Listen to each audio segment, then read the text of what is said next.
Hello students, मैं doctor Anjana Bhardwaj अपने channel देववाणी संस्कृत की ऑनलाइन कक्षाओं में आपका हार्दिक स्वागत करती हूँ। आज मैं आपके लिए कक्षा 9 की पाठ्य पुस्तक संस्कृत पद्य पीयूषम का पाठ रामस्य पितृभक्ति ही का तीसरा भाग लेकर उपस्थित हुई हूँ। यह पाठ महर्षि वाल्मीकि द्वारा रचित रामायण से लिया गया है। रामायण को संस्कृत का आदि महाकाव्य तथा महर्षि वाल्मीकि को संस्कृत का आदि कवि माना जाता है। अनुष्टुप छंद में पहला श्लोक वाल्मीकि के मुख से निकला था। तब ब्रह्मा जी ने वाल्मीकि को रामायण लिखने के लिए प्रेरित किया। यह पाठ उन्हीं महर्षि वाल्मीकि द्वारा लिखित रामायण से लिया गया है। इस पाठ में उस घटना का वर्णन है जब श्री राम का राज्याभिषेक होने वाला होता है। तब उनकी माता कैकेयी राजा दशरथ से उनके पूर्व में दिए हुए वरदानों के फलस्वरूप एक वर के रूप में अपने पुत्र भरत को राजगद्दी तथा श्री राम को 14 वर्ष का वनवास मांग लेती हैं। राजा दशरथ यह वचन सुनकर अत्यधिक दुखी हो जाते हैं। तब कैकेयी उनके मंत्री सुमंत से श्री राम को वहाँ बुलाने की आज्ञा देती हैं। यह सुनकर श्री राम माता कैकेयी के कक्ष में पहुँचते हैं। वहाँ उपस्थित अपने दुखी और दीनहीन पिता को देखकर माता कैकेयी से उनकी उस अवस्था का कारण पूछते हैं। तब कैकेयी श्री राम को अपने 2 वरदानों के विषय में बताती है। इस पाठ में इन्हीं घटना का वर्णन किया गया है।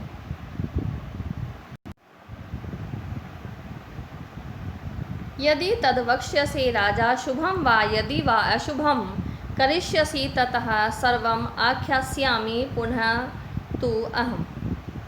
यदि तद वक्ष्यसे, जो भी वक्ष्यसे कहेंगे राजा, शुभम वा यदि वा अशुभम, शुभ या अशुभ, अर्थात राजा शुभ या अशुभ जो कुछ भी कहेंगे, करिष्यसि ततः सर्वम, वह सब तुम अगर करो तो सर्वम आख्यास्यामि, सभी कुछ आख्यास्यामि बता दूंगी, पुनः त्वम अहम, मैं तुमसे।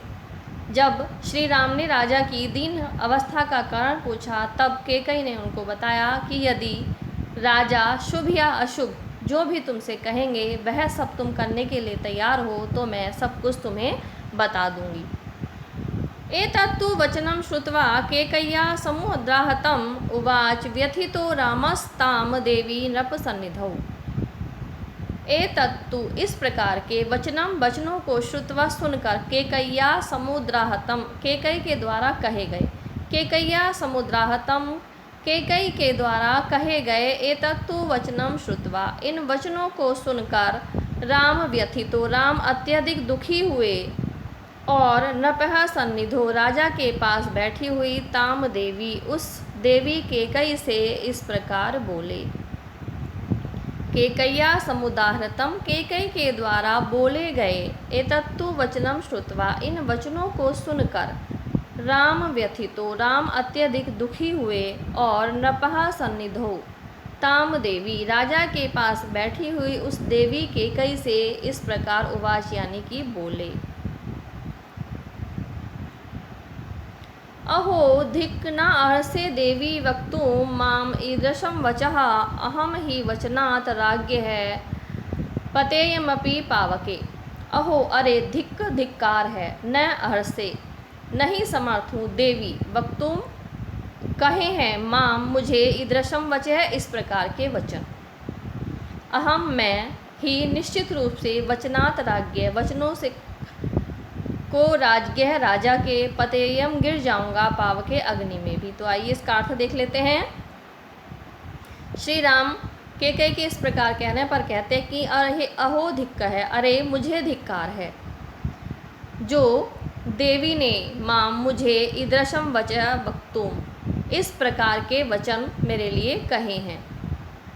राज्ञः वचनात्, ही यानी निश्चित रूप से, राज्ञः वचनात्, राजा के वचनों के लिए, अहम, मैं, पावके, पतेयम अपि, अग्नि में भी गिर सकता हूँ। नेक्स्ट श्लोक देख लेते हैं। भक्ष्येयं विषम तीक्ष्णं पतियेयम अपि च अर्णवे, नियुक्तो गुरुणा पित्रा नृपेण च हितेन वा। भक्ष्येयम, भक्षण कर लूँगा, विषम तीक्ष्णम, तीखा विष, यह भयंकर विष पतयेयम अपि गिर जाऊंगा च अर्णवे गहरे समुद्र में। नियुक्त हुआ गुरुणा महान पितरः पिता की नपेन च और राजा के हितेन च हितकारी वाक्यों के लिए। राम ने कैकई से कहा कि गुरुणा पितरः अपने महान पिता तथा नपेन राजा के हितेन हित के लिए नियुक्त रत हमेशा लगा हुआ मैं तीक्ष्ण विष को भी भक्षेयम खा लूँगा। अर्णवे च पतयेयम अपि और गहरे समुद्र में भी बिना सोच विचारे गिर जाऊंगा। अगला श्लोक देख लेते हैं। तद ब्रूहि वचनम देवी राज्ञो यत अभिकांक्षितम करिष्यसे प्रतिजाने च रामो द्वि न अभिभाषते। तद इसलिए ब्रूहि कहो वचनों को देवी हे देवी राज्ञो राजा की यत जो अभिकांक्षितम इच्छा है मन की इच्छा है करिष्य से करूँगा प्रतिजाने प्रतिज्ञा करता हूँ रामो राम द्वि दो मुही बात न अभिभाषते नहीं कहता है। श्री राम ने कैकई से कहा हे देवी हे माता कैकई यत राज्ञो अभिकांक्षति जो राजा की मन चाही बात है तद वचनम ब्रूहि वह वचन मुझसे कहो प्रति जाने करिष्यसि मैं प्रति जाने यानी प्रतिज्ञा करता हूँ कि मैं वही करूँगा। रामो राम द्वि न अभिभाषते राम दो बातें नहीं करता है अर्थात राम जो कहता है वही करता भी है वह झूठ नहीं बोलता है। तम आर्जवम समायुक्ताम अनार्याम सत्यवादिनम उवाच रामम कैकई वचनम भ्रंश दारुणम। तम यानी उस आर्जव सरलता से युक्त समायुक्तः सरलता से युक्त अनार्या नीच सत्यवादिनाम सत्य बोलने वाले उवाच कहा रामम राम को कैकई ने वचनम वचन भ्रंश दारुण है अत्यधिक कठोर। आइए शब्द से इसका अर्थ निकाल लेते हैं जिस प्रकार से इसका अन्वय बनेगा। तम आर्जवम समायुक्तम उस आर्जवम यानी सरलता से युक्त सत्यवादिनम सत्य बोलने वाले राम से अनार्या यानी कि नीच कैकई ने भ्रंशम दारुणम अत्यधिक कठोर वचनों को उवाच कहा। ये अनार्या कैकई का विशेषण है कैकई के लिए ये अलग लग जाएगा यहाँ पर अनार्या यानी नीच और ये राम के विशेषण हैं। तम आर्जवम समायुक्ता उस सरलता से युक्त सत्य बोलने वाले राम के प्रति अनार्या कैकई नीच कैकई ने भ्रंशम दारुणम वचनम उवाच अत्यधिक कठोर वचनों को कहा। पुरा देवासुरे युद्धे पितरा ते मम राघवा रक्षितेन वरौ दत्तो शशल्येन महारणे।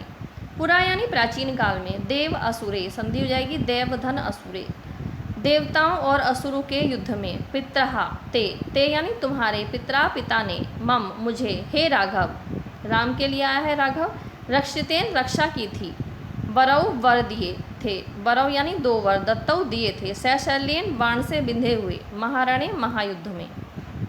आइए इसका अर्थ देख लेते हैं। हे राघव हे राम प्राचीन काल में देवासुर युद्ध में ते पितरहा तुम्हारे पिता ने